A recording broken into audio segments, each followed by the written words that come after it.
All right, today we are cracking open Robert Greene's The 33 Strategies of War. And let me tell you, this book isn't really about battlefields with tanks and soldiers. It's about the hidden wars we fight every single day, often without even realizing it. I mean, really think about it. That tense negotiation with your boss, the subtle competition with a coworker, even a simple disagreement with a friend. We tend to think of these as just life happening.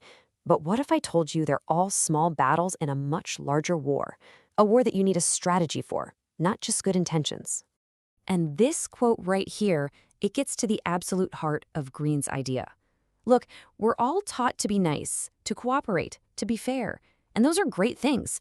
But the book argues that this leaves us totally unprepared for a world where not everyone plays by those rules. It's like we're walking onto a battlefield completely unarmed.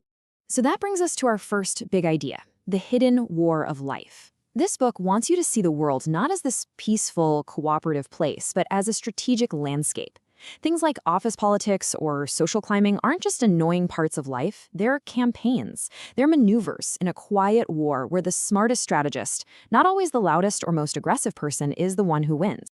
So, there's our game plan. First, we'll dig a little deeper into this hidden war. Then, we'll look at the book as our personal field manual.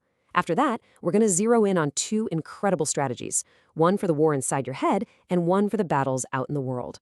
And finally, we'll tie it all together to see what it really means to be a modern strategist. Okay, so if life is a constant battle, what are your weapons? Well, Greene says this book is your strategic field manual. And the key thing to get here is that this isn't about being more hostile or manipulative, not at all. It's about being more aware, more intentional, and way more effective. And wow, is it a complete manual. We're talking 33 distinct strategies that Greene has pulled from thousands of years of history. You've got insights from military geniuses, political masterminds, the whole shebang. Every single one is a tool designed to help you with a specific kind of challenge you're going to face. This right here is the mindset shift that changes everything. See, a reactive person is like a pawn on a chessboard, just getting moved around by forces they don't understand. But a strategic person? They're the player. They see the entire board, they think 10 moves ahead, and they know how to turn a chaotic mess into a winning opportunity. All right, let's dive in. The very first place we need to look, the most important battlefield of all, isn't out there in the world. It's right inside your own head. Because before you can outthink anyone else, you absolutely have to master yourself.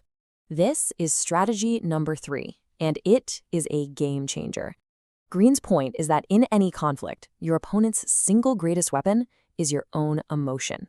If they can make you angry, if they can make you afraid, if they can make you insecure, they've won. Because you'll react emotionally, not logically. Presence of mind is your ultimate shield. It's that power to stay calm and think straight when everything around you is on fire. So how do you actually do this? Well, first, you have to resist that knee-jerk emotional reaction.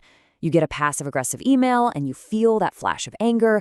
You just take a breath. You step back. Then you actively maintain your focus on your bigger goals, not the immediate drama. And that lets you separate yourself from the chaos to see the fight like a general on a hilltop looking down instead of a soldier lost in the mud. And as the book puts it so perfectly, in the heat of battle, the mind just tends to lose its balance. Your greatest strength, your real power, is refusing to let that happen. When everyone else is freaking out, your calm becomes your superpower.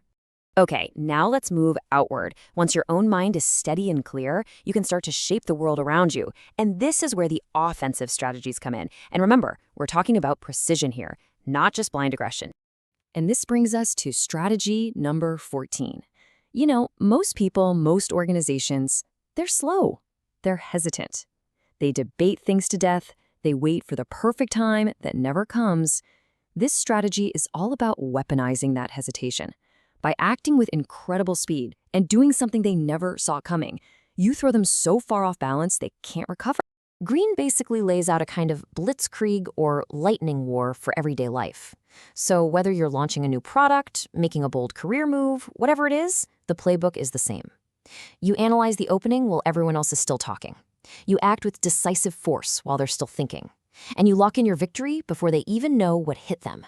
The psychological impact of this is just massive. Your opponent isn't just beaten by what you did, they're stunned by the shock of it. They're left confused, a little intimidated, and they start thinking you're way more powerful than you actually are. And just like that, their will to even fight back just melts away. So how do we wrap this all up? This isn't about memorizing 33 tricks. It's about a deep, fundamental shift in how you view the world and your place in it. And this table really shows the difference. On one side, you've got the reactive mindset. You're driven by emotion, you're focused on the fire right in front of you, and you're always surprised by conflict. On the other side is the strategist. You act on reason, you have a long-term vision, and you don't just see problems, you see openings. You're never surprised because you're always prepared. So as we finish up this explainer, let's boil it all down. First, accept it. Life is a strategic field. Second, always remember the war starts in your own mind. Win there first. Third, know that real strategy is about foresight, about seeing what others miss, not just being aggressive. Master your emotions, because that's how you control the board. And finally, when you see your moment, act with speed and purpose. So I'll leave you with this question to think about. Looking at your life through this new lens, what's the most important battle you're in right now? Is it in your career, your personal goals? Don't just keep reacting to it. I want you to step back, see the whole board, and ask yourself, what's my strategy?